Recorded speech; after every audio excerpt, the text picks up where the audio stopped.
Welcome to your magic moon message. The moon is in Scorpio. Oh, wow. The sun is in Aquarius, next to Pluto. And as promised, or as such, we are completing this Capricorn cycle through into Aquarius. Okay. I think a really good way to see this is if you watch a television show, right? And Mary and Bob had this relationship drama throughout the entire season. And we reached the climax of the season, right? Where Mary and Bob finally decide whether they're going to break up or make it work. And then the season ends. We didn't get the conflict resolution. Oh my God, you left us on a cliffhanger. I've been watching these 17 episode season to see if Mary and Bob are going to stay together. You feel me? And you're just going to end the season there, right? And then the next season comes on.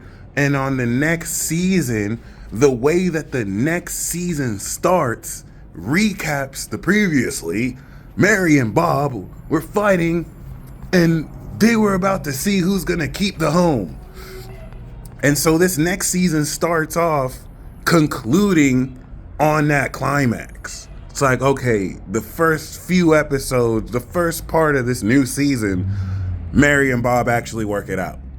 And then they actually are cool again, right? And then boom, we after those few episodes, we start the next theme of that season, right? So that's the idea, because we're starting this season off with the completion. So, I think that was one of my best analogies to date. All right.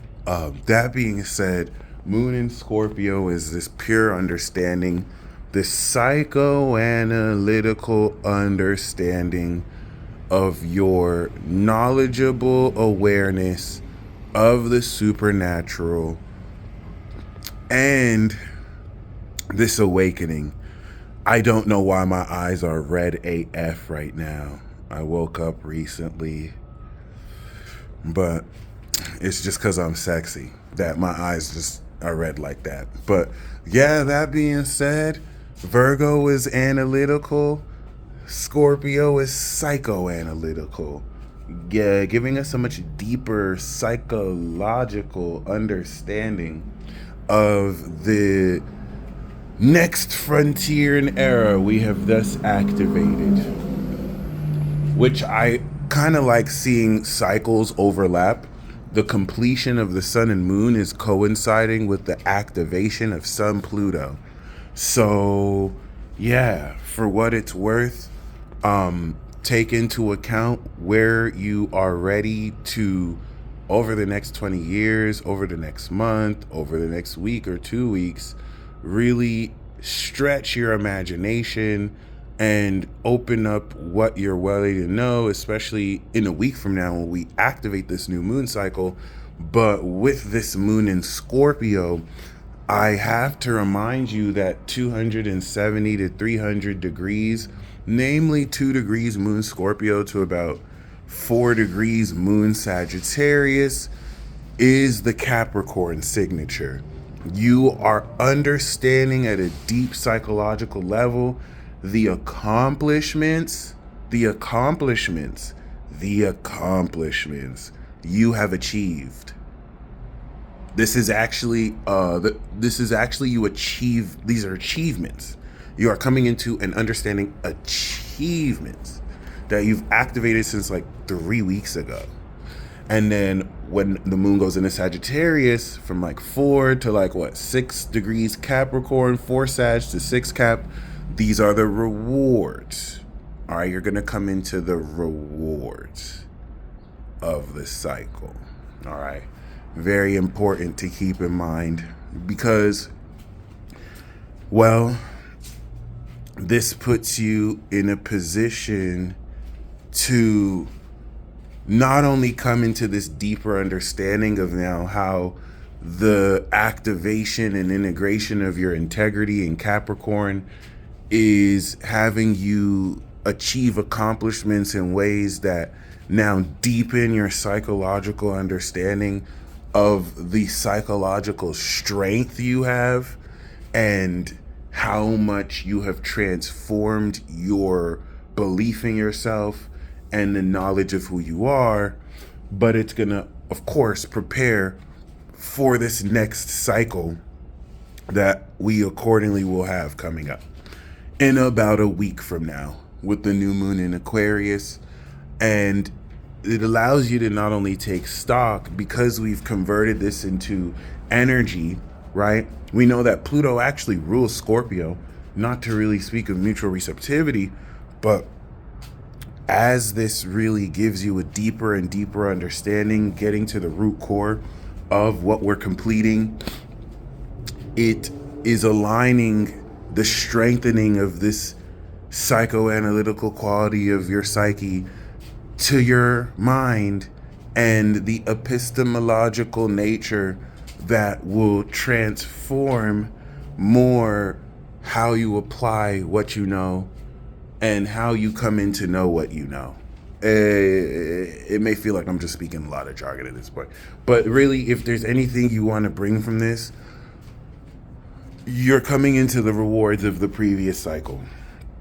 So there's really nothing to do. Not to say that you don't have to do anything, but before we activate and plant seeds and then really get back to work, it's once again a really great period to take stock and understand how like new social nuances that maybe you may have not understood or may have felt blocked in accessing or incorporating are going to be more than ever,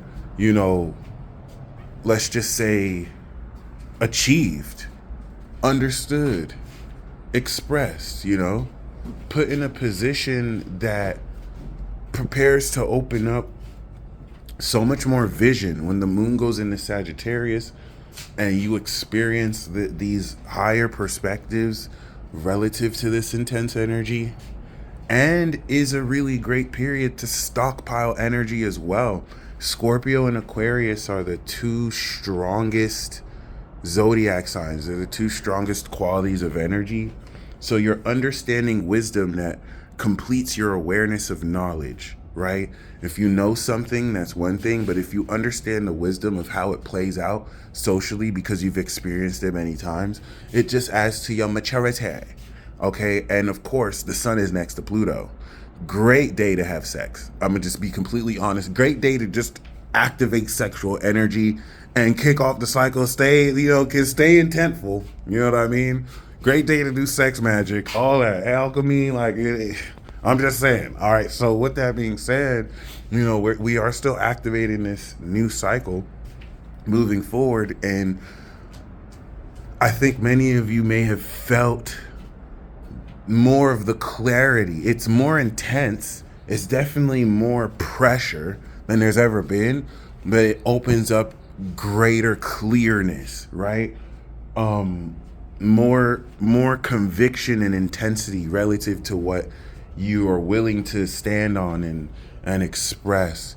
And at some point, the moon in Scorpio will oppose Uranus. Before that, it is, of course, going to be trining Saturn in Pisces, reinforcing this psychoanalytical understanding, which will strengthen the integrity of your beliefs. And the grand water trine that forms as a result takes this deeper psychological understanding through Scorpio that will strengthen the perspective of why we believe what we believe, but now backed by this understanding of wisdom due to experience since the last time it was in Pisces. And all of that wisdom and perspective is going to now impact with Mars in Cancer what direction we feel we should move into. Because if I feel like I want to smack somebody in the face right now, but I believe that there's a better way for me to handle my issues, and now with the moon in Scorpio, wisdom has helped me understand, maybe just slapping people in the face has not worked well for me in the past. Now that makes me feel like I can still slap you, Well, not you. I can still slap that person, but not get caught. Or I may just decide not to slap that person at all and to be the bigger person. Okay.